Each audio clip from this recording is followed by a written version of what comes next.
Halo semuanya, selamat datang kembali di Titik Terang.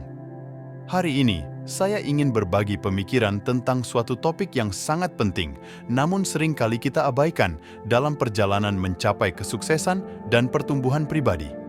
Seringkali, kita merasa seolah-olah kita berjalan di tempat, tidak mampu melangkah maju menuju tujuan kita. Mungkin tanpa kita sadari, ada kebiasaan-kebiasaan dalam diri kita yang sebenarnya menjadi penghambat utama dalam perjalanan pertumbuhan tersebut. Dalam beberapa menit ke depan, saya ingin mengajak Anda semua untuk bersama-sama merefleksikan beberapa kebiasaan yang, tanpa disadari, mungkin telah membuat kita terjebak dalam zona nyaman sehingga menghambat kemajuan kita. Mari kita mulai perjalanan ini dengan pikiran terbuka, siap untuk mengidentifikasi dan mengubah kebiasaan-kebiasaan tersebut demi masa depan yang lebih cerah dan kehidupan yang terus berkembang. Ini bukan hanya tentang mencapai sukses dalam pengertian material semata, tetapi juga tentang pertumbuhan pribadi, kepuasan, dan kebahagiaan dalam perjalanan hidup kita. Yang pertama, kebiasaan mengeluh tanpa diikuti oleh aksi. Salah satu kebiasaan yang seringkali kita temui, baik pada diri sendiri maupun orang lain, adalah kebiasaan mengeluh tanpa diikuti oleh aksi nyata untuk mengubah situasi. Fenomena ini bisa dilihat hampir di setiap aspek kehidupan, mulai dari keluhan tentang pekerjaan, situasi sosial, kondisi ekonomi, hingga hal-hal pribadi seperti kesehatan atau hubungan interpersonal. Mengeluh dalam dosis yang wajar adalah respons alami manusia terhadap ketidakpuasan.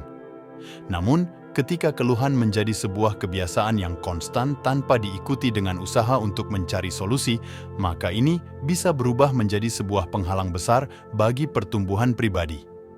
Kebiasaan ini menciptakan sebuah siklus negatif di mana energi dan waktu yang seharusnya bisa digunakan untuk mencari solusi dan membuat perubahan malah terbuang sia-sia. Ketika kita mengeluh, kita seringkali terjebak dalam perasaan negatif tersebut dan kehilangan kemampuan untuk melihat jalan keluar atau peluang yang ada di depan mata.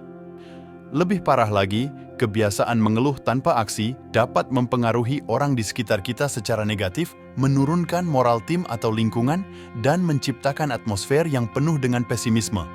Jadi, apa yang bisa kita lakukan? Pertama, kita perlu mengembangkan kesadaran diri untuk mengenali ketika kita mulai mengeluh tanpa tujuan produktif. Kemudian, alih-alih hanya mengeluarkan keluhan, tanyakan pada diri sendiri, apa yang bisa saya lakukan untuk mengubah situasi ini? Atau, bagaimana saya bisa berkontribusi pada solusi dari masalah ini? Mengubah fokus dari keluhan menjadi aksi membutuhkan disiplin dan latihan, tapi hasilnya sangat berharga. Dengan mengambil tanggung jawab atas situasi dan bertindak untuk membuat perubahan, kita tidak hanya meningkatkan kondisi kita sendiri, tapi juga memberi contoh positif bagi orang di sekitar kita. Inilah langkah pertama menuju pertumbuhan pribadi dan kehidupan yang lebih produktif serta memuaskan. Poin kedua yang kita bahas hari ini berkaitan dengan kecenderungan kita untuk selalu fokus pada kehidupan orang lain, sebuah perilaku yang, meskipun terkadang dilakukan tanpa sadar, dapat memiliki dampak yang signifikan terhadap perkembangan diri kita sendiri. Di era media sosial yang serba cepat ini, sangat mudah untuk terjebak dalam perbandingan konstan antara realitas kehidupan kita dengan potret kehidupan orang lain yang seringkali hanya menampilkan sisi terbaiknya. Fokus berlebihan pada orang lain seringkali menyebabkan kita menghabiskan waktu dan energi yang berharga untuk hal-hal yang sebenarnya di luar kendali kita. Kita mungkin menghabiskan jam berjam-jam mengagumi pencapaian, penampilan, atau gaya hidup orang lain sampai-sampai kita lupa untuk menginvestasikan waktu tersebut untuk pengembangan diri kita sendiri. Lebih jauh lagi, perilaku ini bisa menumbuhkan perasaan iri dan tidak puas terhadap kehidupan kita sendiri. Daripada menghargai apa yang telah kita capai dan berfokus pada tujuan pribadi kita, kita terjebak dalam siklus pembandingan yang tidak produktif.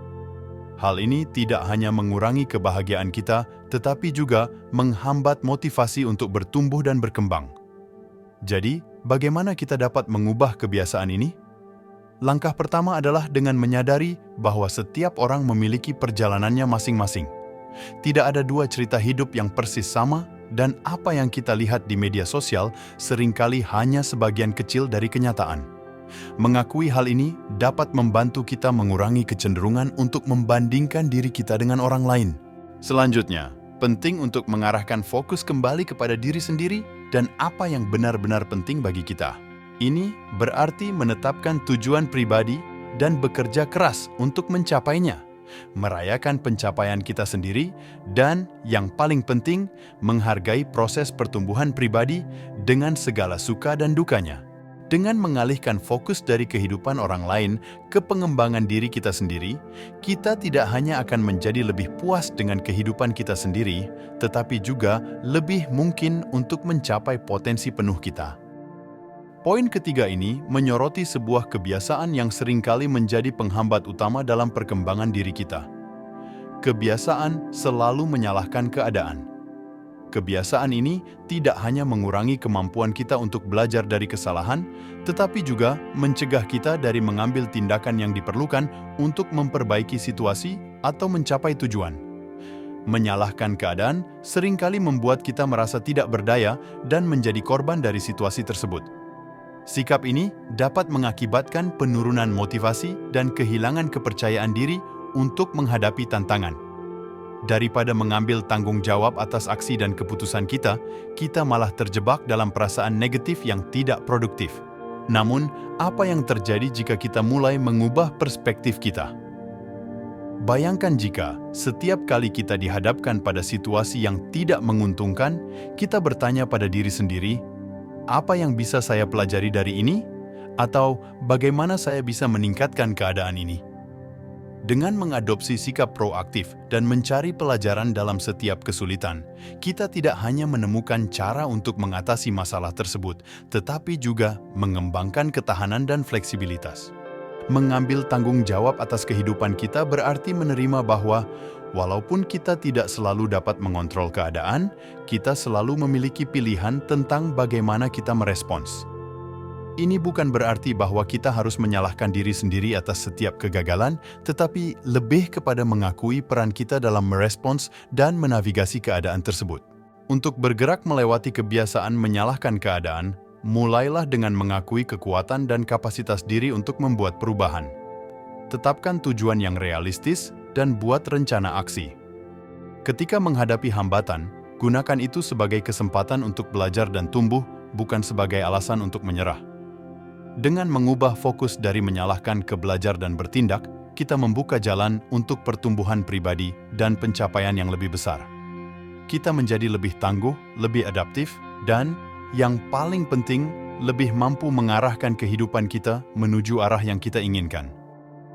Kebiasaan terakhir yang kita bahas hari ini, namun tidak kalah pentingnya, adalah tentang kebiasaan malas dan enggan untuk bekerja keras. Ini adalah salah satu penghalang terbesar dalam mencapai pertumbuhan pribadi dan sukses. Kebiasaan malas seringkali termanifestasi dalam bentuk penundaan, kurangnya motivasi, dan ketidakmauan untuk keluar dari zona nyaman. Akibatnya, banyak peluang dan kemungkinan yang bisa membawa perubahan positif dalam hidup kita terlewatkan begitu saja. Malas dan enggan bekerja keras bukan hanya tentang kehilangan kesempatan, itu juga tentang tidak memanfaatkan potensi penuh yang kita miliki. Setiap individu memiliki kemampuan unik dan potensi untuk mencapai hal-hal besar, tetapi tanpa usaha dan dedikasi, potensi tersebut akan tetap tidak tergali. Mengatasi kebiasaan malas membutuhkan pemahaman bahwa tidak ada kesuksesan yang datang tanpa kerja keras. Tidak ada jalan pintas menuju pencapaian yang berarti. Ini berarti kita harus bersedia untuk menghadapi tantangan, mengambil risiko, dan terus berusaha, bahkan ketika hasil yang diinginkan tampak jauh. Langkah pertama untuk mengatasi kebiasaan malas adalah dengan menetapkan tujuan yang jelas dan spesifik. Tujuan memberikan arah dan memberi kita alasan untuk bangun di pagi hari. Mereka harus realistis namun menantang, memberikan dorongan untuk bergerak maju. Selanjutnya, penting untuk mengembangkan rutinitas dan disiplin diri. Ini mungkin berarti membuat jadwal harian, membatasi distraksi, atau membagi tugas besar menjadi langkah-langkah kecil yang lebih mudah dikelola. Mengakui keberhasilan, bahkan yang kecil sekalipun, dapat meningkatkan motivasi dan membantu menjaga momentum. Terakhir, mencari dukungan dari orang lain baik itu teman, keluarga, atau mentor, dapat memberikan dorongan tambahan yang kita butuhkan untuk tetap berada di jalur. Dukungan ini bisa dalam bentuk pemberian semangat, saran, atau bahkan kerjasama dalam mencapai tujuan bersama. Dengan menantang diri sendiri untuk keluar dari zona nyaman dan berkomitmen pada kerja keras, kita tidak hanya mencapai lebih banyak, tetapi juga menemukan kepuasan yang lebih dalam pencapaian kita. Kerja keras memungkinkan kita untuk berkembang, belajar, dan akhirnya meraih versi terbaik dari diri kita. Kita telah mengeksplorasi 4 kebiasaan yang sering menjadi penghambat utama dalam perjalanan ini. Kebiasaan mengeluh tanpa aksi, fokus berlebihan pada orang lain, menyalahkan keadaan, dan keengganan untuk bekerja keras. Perubahan membutuhkan waktu, kesabaran, dan dedikasi. Namun, dengan kesadaran diri dan kemauan untuk mengubah kebiasaan negatif ini, kita bisa membuka pintu menuju potensi yang tidak terbatas dalam diri kita. Menghadapi tantangan dengan sikap proaktif, fokus pada pertumbuhan pribadi kita sendiri, mengambil tanggung jawab atas tindakan kita, dan berkomitmen pada kerja keras adalah langkah-langkah penting yang bisa kita ambil. Sampai jumpa di video selanjutnya.